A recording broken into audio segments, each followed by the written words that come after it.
sinabi ni Tatay Digong na dalawang Duterte ang nakatadhanang maging Pangulo. Ngayon pa lang sa kabila ng pagpapabagsak sa kanyang anak ng Congress at pamahalaan ni Marcos, heto at nanatiling matatag si VP Inday na humingi na ng tulong sa mga taga Davao ang matandang Duterte para suportahan si VP Sara sa 2028. Parang basbas na rin ito ni FPRRD na pumapayag siyang magpangulo ang kanyang anak na si VP Sara. Nasa 40,000 na Davaoenos ang nakatanggap ng aginaldo sa isinagawang gift-giving na pahalipay sa taal 2024 sa Bangkal, Davao City. Ang mga benepisyaryo ay tumanggap ng groceries, food packs, cash, at gift check na aabot sa mahigit 1,000 piso.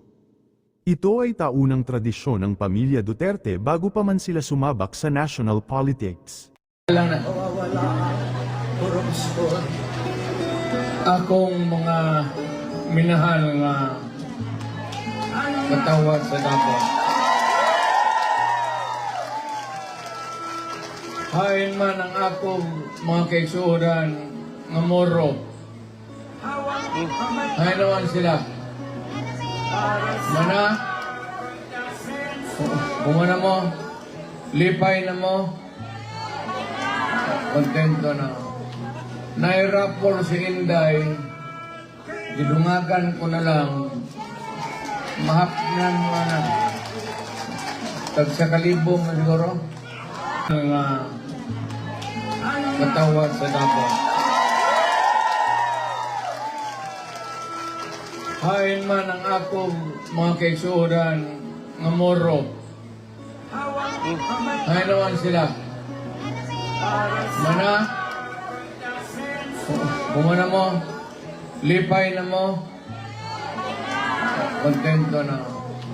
Nairapor si Inday, gidungagan ko na lang, mahapnan mo na. Tagsa kalibong na siguro.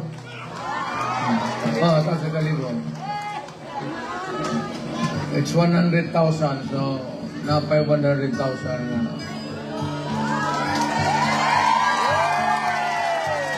Ako ba, dako kayo ko pasalamato ninyo. Diri ko nagsugod sa akong politikan ng tinguha. Gani man, walang ko ninyo suportahe, tabangin. Kung inyo bagong ipalatay ang among tinguha sa politika, niabot sa akong mga anak kang Sebastian, ang Inday, o kang Pulong. Para na ako, wala na siguro'y pinakaswerteng tao natagaan sa usa ka honor, sa usa ka katilimban. So,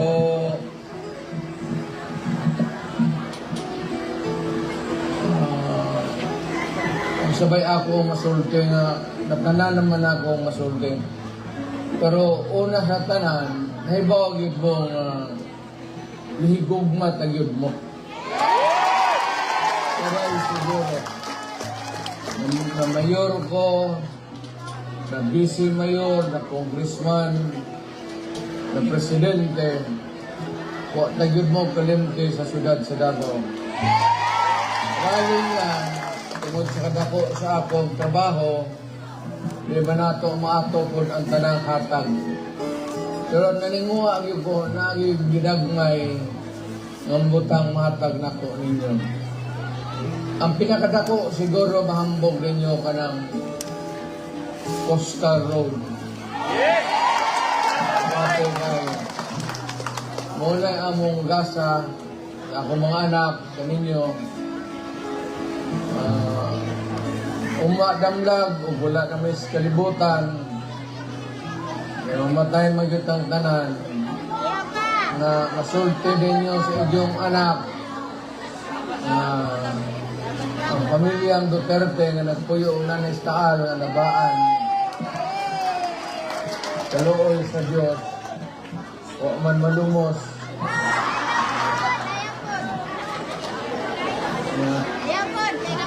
nabuhi o nahimong mayor sa siyudad Davao. Dito magsugod ang atong pag-aingnon pa mayong kinabuhi. So, di na ko magdugay, kay naan naman tanan, na naiparapog, dugay na, abtang pa mo gabi yan na. Malagay. Tag sa kalibo, watan ninyo na. Sa ko na kalibo. Ang inday na asay 2, nagahanap ko 1, 300,000. 300,000 ka tao. Muna, I need 300,000. Wala'y balik-balik.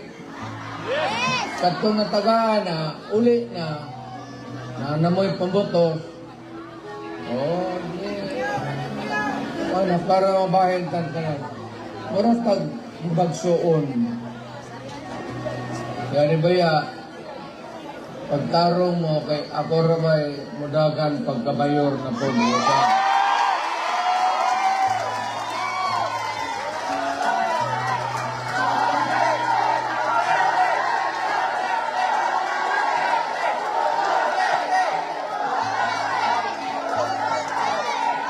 Og si Baste, ang akong anak, ang akong imong bisimayor. Sumba ko, magkasakit ko, matay ko, Duterte lang yapon ang inyong ngayon. Kayo biyain ninyo ang mga Duterte, kaya ang mga Duterte, wag yun mo biya ninyo sukad ni ato. Nitagaan mo gwapong syudad, nilambo ang atong syudad, tanawa karon. Sakyan na lang, magbuot na ta. Bot pasabot ana, daghan na ang kwarta, nagtuyok dari sa syudad. Ang atong anak, pagkamot ng edukasyon yun, mag-iuna. Edukasyon, edukasyon, edukasyon. Kay ang kaning pagprogreso sa Davao, ang mga tagaan o kayuhan, ang mulambo ni Ine, ang inyo ng mga anak. Padayoro nato, mga duha pa ka Duterte, wapo na kayo ang Davao. Ang mga tana pagpo ninyo, nganong alis damamin ninyo?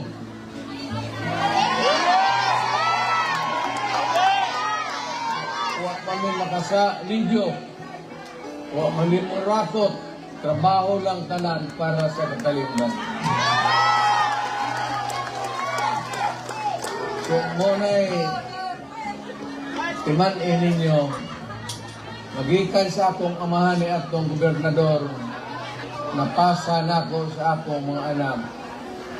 O anuing Ginoo ang akong mga apo, usod na po sa politika. Medyo layo na sa grasya, pero inaot pa unta. Kulay moro mare. Mamoro. Kay ang sunod nga Duterte, ulingkod nga rin, Duterte pero moro na. Pero buutan. Right question na. Pero ang damgo sa mga moro nakuha rin yun nila. Kay si Rigo, mudagan pagka konsihal, si Omar mudagan pagka-congressman, si Polong congressman sa 1st District, o kami ni duha ni Baste, mayor o vice mayor.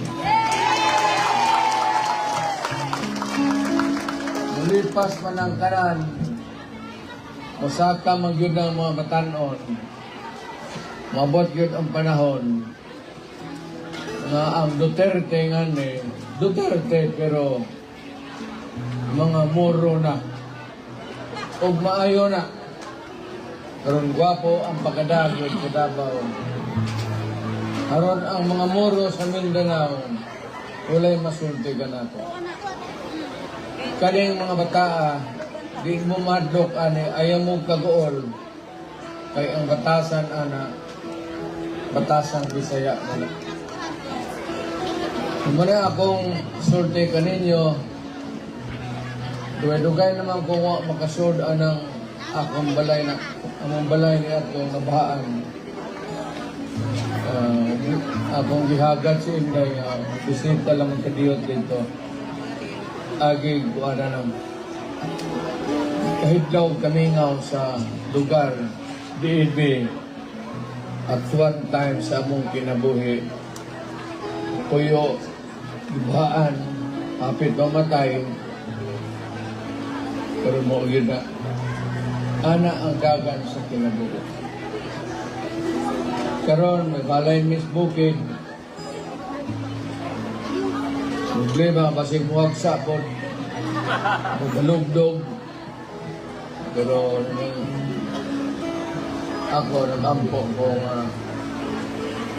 kamo mga taga Davao karon tuiga wala untay mamatay ninyo puro magbuhi ka na para sunod tuig magkita katak. Ayaw mo ka wala kay sa karong election 2025 kami man ni Baste Omar Rodrigo. Langbantayan na to si Inday ginakulata. Ginadaot, ginapulpog nila, pero nagpabiling 92. Iyang mga kontrada, 12-12 lang. Basin baya, umitugot sa kalangitan, umitugot sa Ginoo. Sunod na mo, katulong tindog na mo nga rin, ang inyong presidenta, si Inday.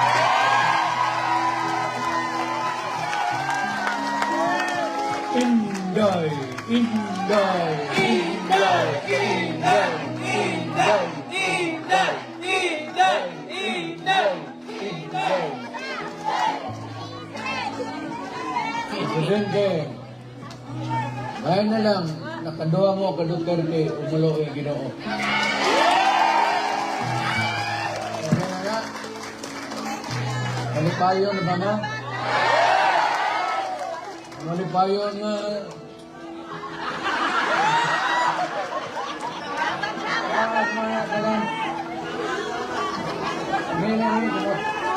Matos balay na mo.